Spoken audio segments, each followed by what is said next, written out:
Hi there, this is Rita coming to you from N. Jefferson. Okay, so I'm not actually in the office. I'm at this beautiful park here right now, and it's nice and warm out here. It's beautiful. But I wanted to share with you some ideas that my team and I have collaborated on to help you, our customers. We want you to have lots of customers come through your doors, to have lots of customers go online and buy from you. That's our motto. We care about you and your business. That's what we're doing here. So we've come up with some ideas of how we can help you do that. It takes a little bit of effort on your part, but these are all low cost / no cost ideas, which definitely fit everyone's budget. So let's get started. So the first idea that we have is, what about a cool notion? You find a cool notion. You see something, it's really neat. You're like, ooh, I love that. I think my customers might love that. But you're not really sure if you want to bring it in. Because you don't want to buy oodles of something that you think is really cool and then it just sits on the shelves gathering dust. That does no one any good. You want to make sure your customers like it as well. So here's what you do. Take a picture of it. Take a picture of it wherever you see it.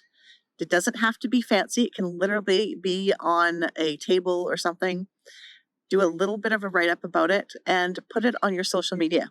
Ask your customers. Engage with them. Say, hey, I just saw this really cool notion. Is this something that you would buy? Is this something that you would use? This is what I would use it for. I think it's really cool. Tell me about it. Ask all kinds of questions like that. Get them engaged. See if they would buy it. If they would buy it, bring it in.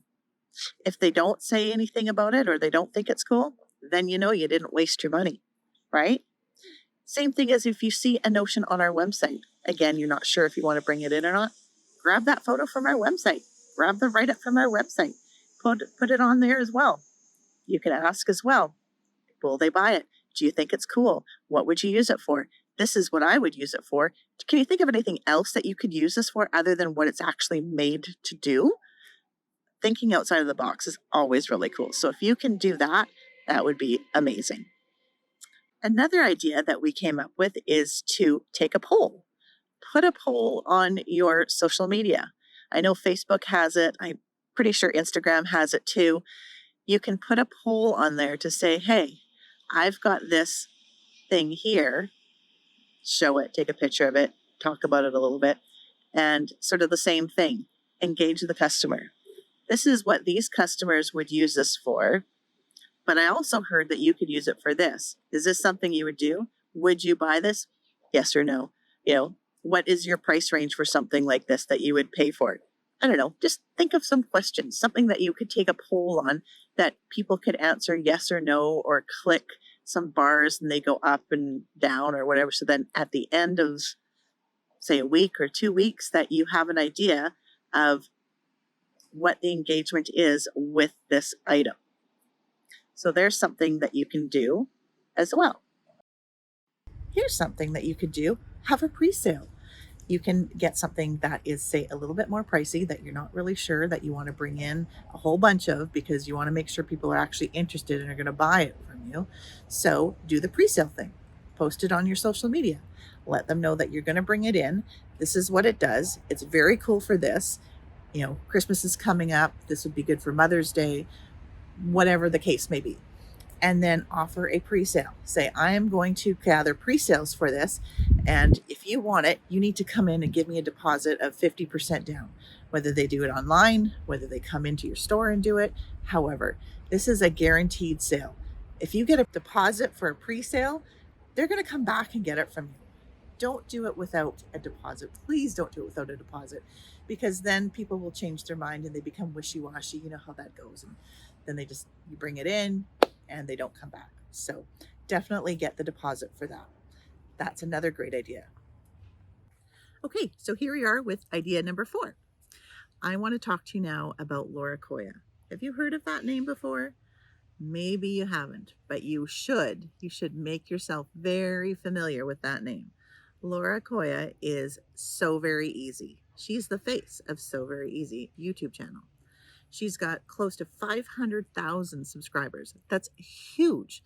And she's Canadian. Love Canadians. So get yourself known with Laura Koya. She does videos of all kinds of notions, from just your regular basic notions to some really cool ones, and all kinds of things in between. She does not charge to use her videos. She wants you to use her videos. So what your job is, and this is where I said you got to do a little bit of work now and then, go through her YouTube channel and look for notions that you have. Type in a notion that you have. And if she has a video on it, put that on social media. Make a link to it on your website by that notion. She is amazing for thinking outside of the box. I love her for that.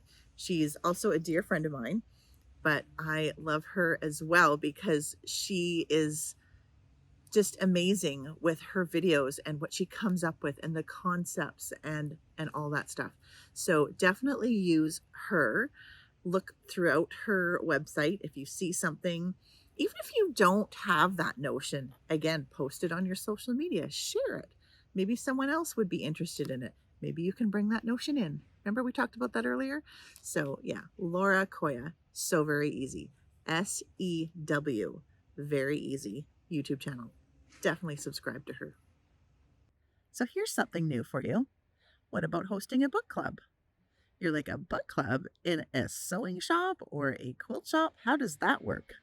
Well, CT Publishing actually has quite a few novels, mystery novels, about sewing, which would make it kind of fun to, have a little book club. And I definitely know that the Carol Dean Jones series, and she's got a lot of books, has a little quilt that you can make at the end of every book. So you get to sew/quilt and read and have a book club, maybe sip some wine, do some fun stuff like that. And if you're not sure how to host a book club, let me know. I've got some information on that for you too. So that's just one more idea. Hey, so we're coming into the home stretch here. Just a few more ideas. What about letting your customers look at our website? I know it's not something that traditionally gets done, but hey, we're talking about untraditional ideas here. You can let them look at our website. They won't see any pricing. We have thousands of things for them to find. Okay, so here we are on the final idea that we have. It's a guerrilla marketing idea, and it's absolutely free, and it involves chalk. Chalk that you buy at the dollar store, just regular chalk. If you have fun colors, even better. Write on the ground. Write something on the ground. Say X for sale, or quilt shop this way with a bunch of arrows. Maybe lead a whole bunch of arrows right to your door. You can do so much for free, writing on the ground, whatever you want. I was intrigued by this because I saw in the summer when I was walking around, I saw this on the ground. There was someone selling some vintage formals, and I didn't really know what that was, but someone had wrote it on the ground with an arrow pointing to where it was. And because I saw that, I was intrigued and I followed the arrow and I went there. Had I not seen that, there's a very good chance I would have missed it and gone the other direction. So that bit of guerrilla marketing, which was at no cost to them, got me to go there and have a look. And that's what you can do. You can get people to come to your store. Just make it sort of fun and intriguing. Remember back in 2020 and COVID, people were doing all these little chalk things on the ground, and you had to like hop and stomp, and there was like squiggly lines you had to sort of follow. Not quite as fancy as that, I'm saying, but make it fun. Do something like that. There was another place that I saw in the summer as well. Someone was having a market selling fruit, little fruit stand. And on the sidewalk, in big letters, it said market. And they had a huge arrow, and they did some little swirlies in the arrow and dots or something. I don't know. But it was really cool because that made people look to go to the market. Because a lot of times, sadly, in this day and age, people are like with their phones and they're looking down and all of a sudden they see something, and that would intrigue them. So that's another idea that you have from me as well. And I do have pictures of those sidewalk chalk things. They're not the greatest pictures. I'll put them full screen at the end.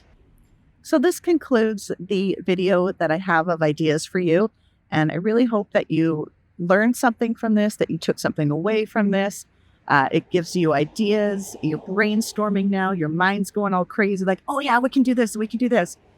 That's great. That's what I want to do. I want to get your mind going to think of stuff. And if you've done something like this before and it's worked, even if it hasn't worked, just write it down. Let us know what you did. It's so cool to see what people have done out there, and maybe someone else can take it and run with it and do something exciting and whatnot. I would love to know. So please leave us a comment below if you've done anything like this, or you can think of anything that we could do that's like this. That would be great. Thanks so much for watching.